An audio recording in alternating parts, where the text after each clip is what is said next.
geriatra Belísio Neto, que ontem extrapolou de alegria, né? Rapaz, eu participo de um grupo do WhatsApp com o Dr. Belísio e o que mais me empolga aí não é o gol do Brasil, são os áudios gravados por Dr. Belísio quando vai comemorar gol do Flamengo e gol do Brasil. Gostou ontem da seleção brasileira, Dr. Belísio? Bom dia. Bom dia, Marcos, bom dia, Joelma, bom dia, Alexandre, bom dia a todos os ouvintes, internautas.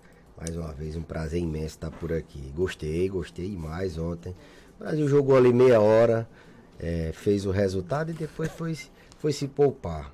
O destaque, eu acho que ontem foi que a gente viu que precisamos de ter craques que decidam, e Neymar é um deles. O jogo, você tem ideia, o gol de Vinícius Júnior, ele estava sozinho, porque Neymar entrou na área e levou 4 marcadores. Então, fiquei muito feliz, eu estou muito animado, já estava desde antes, estava preocupado, não só com o Neymar, mas com os outros jogadores que estavam desfalcando o time. Estou muito animado. Eu só não entendi, né, com todo respeito, primeiro que eu acho que o Neymar é um craque, né, ele faz uma falta imensa, mas eu não entendi porque que a FIFA ontem decidiu eleger ele como o melhor jogador em campo ontem. Ele ontem realmente não, nitidamente ele se poupou o jogo todo, ele não correu, ele não dividia a bola. O craque para mim ontem foi Vinícius Júnior, mas a FIFA é a FIFA, né? A FIFA, não sei qual o critério que ela usa. O nosso tema de hoje aqui do nosso quadro Check-up no Rádio é a independência da longevidade. E aí, doutor Belísio? Bom, Marcos, todos nós sonhamos em ter independência quando ficarmos mais velhos, e cada vez mais a gente sabe que viveremos mais. A média de vida, a expectativa de vida do brasileiro vem aumentando, 70 e tantos anos. Do japonês já é acima de 80, e a gente sabe que a humanidade tende a ter muitos idosos, e a ideia não é mais aquela da gente, quando chegar na velhice, ser uma pessoa dependente. No caso, é ser uma pessoa independente. E quando a gente fala em independência, a gente tem que pensar em alguns aspectos. O que é ser independente? O que é ser autônomo?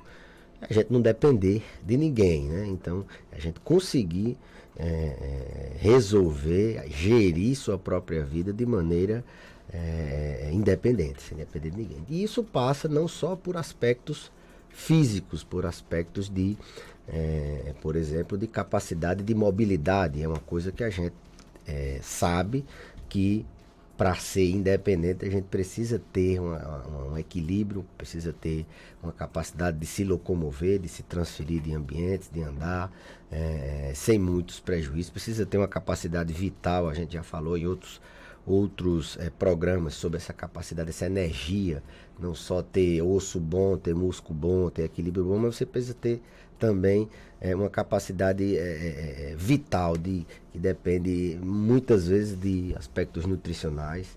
Para ser independente, você precisa ter isso. Você precisa ter uma mente independente. Você precisa não ter, por exemplo, um Alzheimer. Você tem que ter uma cognição, uma capacidade de julgamento, uma capacidade de raciocínio plena.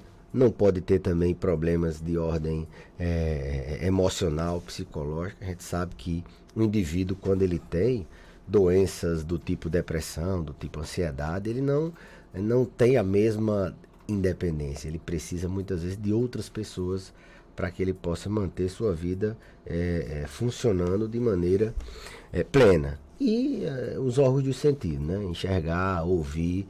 Isso são pilares, né? Até sexta-feira passou no Globo Repórter uma reportagem sobre a nova forma de longevidade saudável, e ela basicamente foca nesses 5 pilares, né?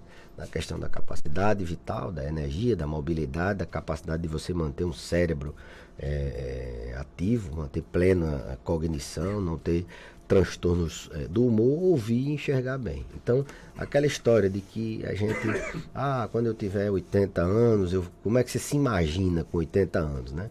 Me imagino, será? Muita gente deve se imaginar com muita dor, em cima de uma cadeira de roda, ou numa cama, ou dependendo de muitas pessoas, mas isso está mudando. A gente sabe que as pessoas vão cada vez serem mais independentes à medida que a longevidade chegue. E para que isso aconteça, a gente tem que, eu sempre digo, começar a partir de agora. Ninguém consegue lá na reportagem, tinha uma senhora de 90 e poucos anos, totalmente independente, morava num apartamento sozinha, em Copacabana, e ela que fazia comida, quem pagava as contas, e ela construiu ao longo da vida essa independência, desde manutenção de hábitos saudáveis, de dieta não, de alimentação saudável, de prática de atividade física, como prática de manter o controle do estresse, dormir bem, como também criar rede de apoio. Ela tinha, ela tinha uma rede de amigas que elas tinham que todo dia dar bom dia umas às outras para saber que elas estavam bem. Então, para se caso ela precisasse, sofresse uma queda, adoecesse, ela tinha uma rede de apoio bem entendida. Ela desenvolveu um ciclo social com essa rede de apoio. Então, para você manter a independência, é bom você também ter um ciclo, não só de amigos, mas uma rede que possa lhe ajudar quando você precisar. Como eu falei, isso é construído ao longo da vida. Não é você, cheguei aos 70 anos, agora eu vou pensar, depois que seu osso já está fraco, depois que seus músculos já se perderam, você já não consegue mais andar bem, você tem que cuidar disso, ou está sequelado de alguma doença, ou está tomando, ou é portador de muitas morbidades que durante a vida não cuidou bem.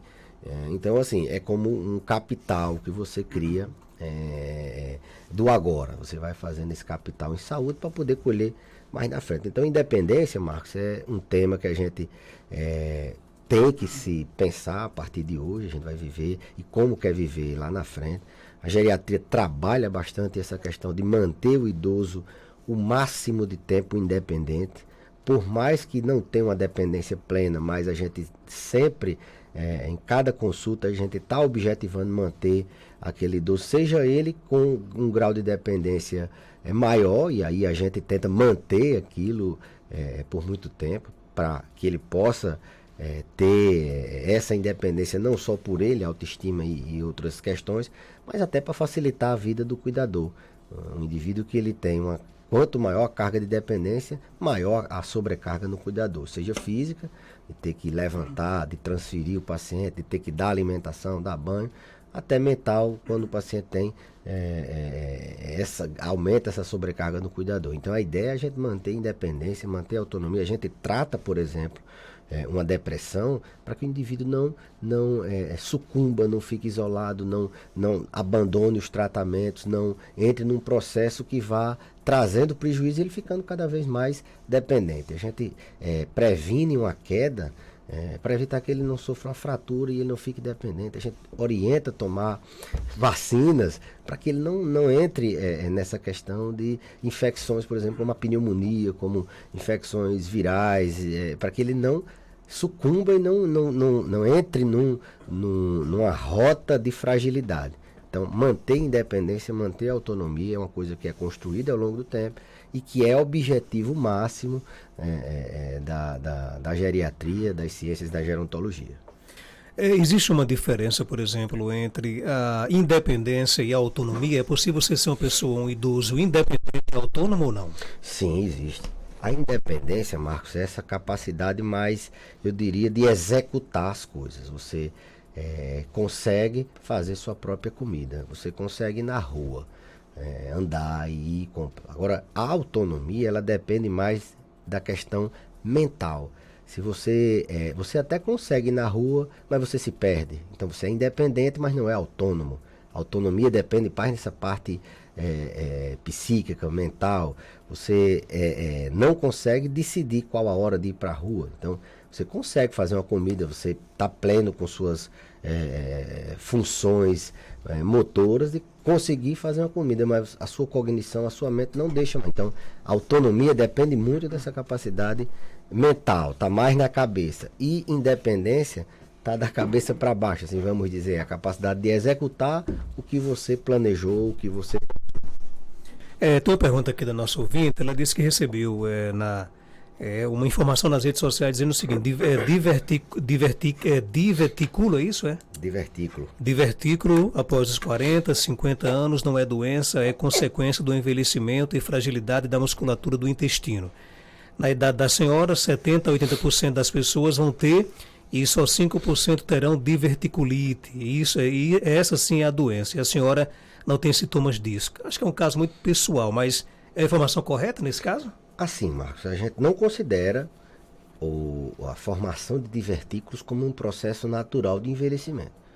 Isso é um processo que a gente considera, a musculatura realmente enfraquece, o organismo, o intestino, ele tem um envelhecimento como qualquer outro órgão, mas para chegar a formar a bolsa de divertículo, a gente considera isso patológico, ou seja, não necessariamente o paciente vai ter sintomas, não vai ter a crise do divertículo, que é como ela falou, é a diverticulite, é a inflamação, mas ele vai ter uma estrutura mais suscetível a ter doença, por exemplo, não só inflamar, não só ter a diverticulite, mas ter ali uma hemorragia, ter uma trombose naquele divertículo, ou mesmo ele romper de fazer uma perfuração no divertículo. Então, é mais prevalente a partir de 50, 60 anos, o intestino da gente tende a ficar mais fraco, mas o normal seria que todas as pessoas tivessem.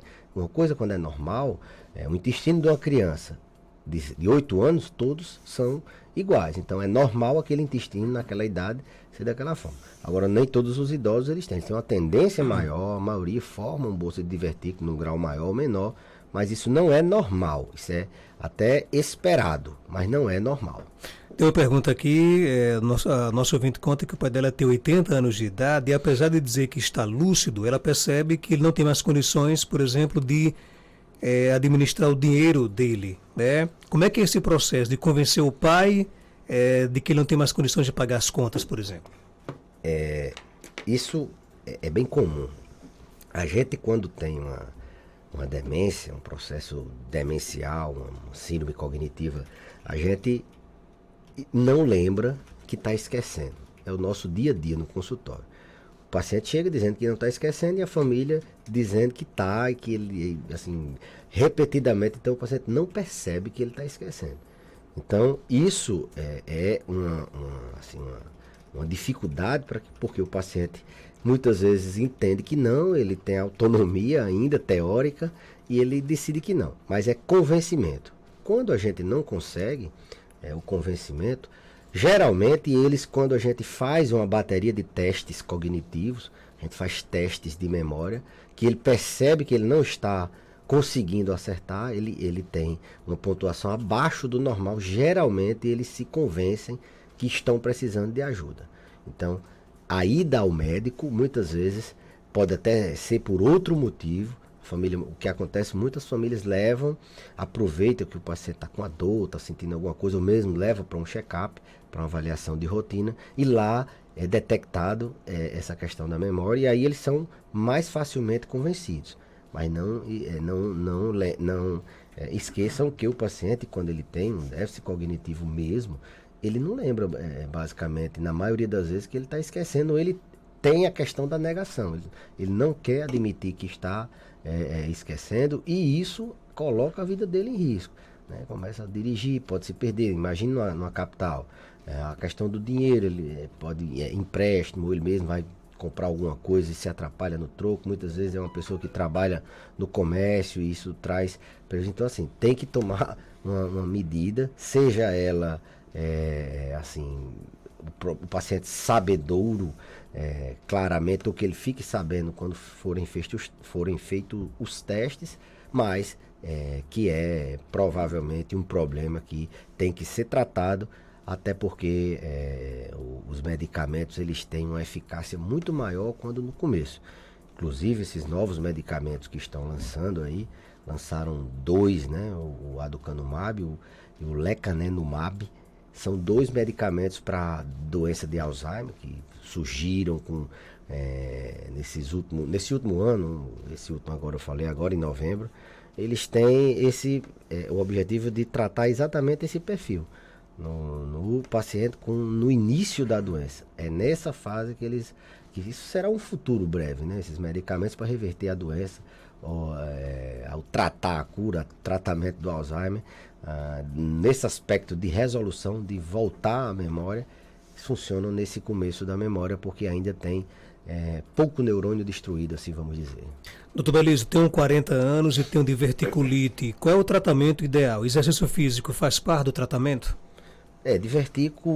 Divertículo, como eu falei, ele é uma bolsa que está ali, o paciente muitas vezes não tem sintoma, mas o tratamento visa, resumindo, deixar o intestino funcionando bem, para que esse divertículo, essa bolsa no intestino, ela não tenha problemas com fezes presas, ou que ela não se irrite durante uma diarreia, ou que ela não tenha uma perfuração. Então, manter o intestino saudável. Como é que a gente mantém o intestino saudável? Dos bons hábitos é se exercitar. Pode ser uma pessoa que se exercite plena, tem independência, mas aquele idoso que tem limitação, ele tentar se movimentar. Quanto mais se movimentar, mais o intestino anda. Hábito de ingerir mais fibras, mais mamão, mais aveia, alimentação rica em frutas, rica em verduras. Isso facilita, melhora a saúde do intestino. A gente tem até uma questão bem atual de que o intestino ele é um segundo cérebro, ele produz neurotransmissores. Então a saúde intestinal ela tem um impacto em outras áreas do organismo. Então é manter o intestino saudável. Essa é o principal tratamento para quem tem diverticulose. Na crise da diverticulite é procurar auxílio médico, às vezes só com antibiótico, às vezes tem que operar, depende muito da gravidade da crise. Mas o intestino saudável não só para quem tem divertículo, mas para todo mundo é preciso. Tem mais perguntas? Bom dia. Bom dia, doutor. Bom dia, Marcos Dantas, Betânia da Solidade. Depois que eu tive Covid, eu fiquei esquecida. Às vezes vou falar uma coisa, digo outra, troco as palavras. Eu já era esquecida, eu fiquei mais esquecida do que já era. O que eu devo fazer? E aí, doutor Belísio? A gente imagina a Covid, né, como uma doença respiratória e tal, pensa em hospital, intubação e o medo. Mas a Covid ela é bem mais complicada do que a gente imagina nesse aspecto de que ela não é só o respiratório. Eu até vejo muita gente, eu tive uma Covid leve, quase não tive sintomas, mas quando você vai ver, ela ficou com sequelas na mente, esquecimento, transtorno do sono, não dorme bem, ficou com uma fadiga intensa, ficou com alteração na função do rim, ele tem receptores que atacam o rim. Então a Covid, que a gente até sequelas da Covid a gente considera como a Covid longa, ela traz prejuízos, e aí não só para idosos, mas para adultos jovens também. Ela tem essa questão do impacto não só no sistema respiratório. E na mente, a Covid no cérebro, foi visto que ela tem um mecanismo de alteração, de destruição, de fisiopatologia parecido com o mecanismo da demência de Alzheimer. Ela atua de 2, 3, 4 formas para prejudicar o nosso cérebro. Inflama algumas áreas. Obrigado, minha querida. Agora chegou com atraso hoje, mas chegou. Cafezinho. Ainda bem que o doutor Caio não está aqui para reclamar da sensibilidade dos dentes. Bom, então, um mecanismo parecido com a doença de Alzheimer. O cérebro, os neurônios, que são as células do cérebro, elas inflamam. O cérebro pode ter alterações por alteração na circulação, ou seja, mecanismos vasculares. Então, ele é atacado de várias formas em virtude da vigência do Covid. E um dos sintomas que se manifesta na Covid longa, no pós-Covid, é a alteração na cognição, por destruição, por alteração inflamatória, vascular em alguns neurônios. O que se sabe até hoje, Marcos, é que essa alteração ela existe, ela tem um mecanismo de aparecimento parecido com a demência de Alzheimer, mas em adultos jovens a gente vê reversão, 3, 6 meses, 1 ano. Isso tende a gente não sabe se isso vai lá na frente dar problema para o adulto jovem. No idoso a gente sabe sim que os idosos que não tinham demência, eles abrem um quadro de demência. Os que já tinham a demência, eles pioram, avançam na demência. Alguns outros que são robustos, não tinham problema nenhum na cognição, eles até têm esse déficit cognitivo um pouco transitório, mas tem sido visto que com o tempo a gente já tem aí 3 anos de Covid, eles abrem quadro de demência. Um fator de risco importante na Covid que a gente viu é que os pacientes que deliraram, entraram no hospital ou em casa mesmo, eles fizeram confusão mental na vigência da Covid, esses pacientes evoluíram muito mais para a demência. É um fator de risco bastante importante delirar. Então, esquecer, ter problema na memória depois do Covid, em adulto jovem, espera-se que seja reversível com 3, 6 meses, às vezes 1 ano. Algumas medicações a gente tem utilizado, a literatura tem orientado, mas foi bom o alerta, porque não é só a gripe, a respiração que altera vários órgãos, e isso pode trazer prejuízo num curto, médio e longo prazo.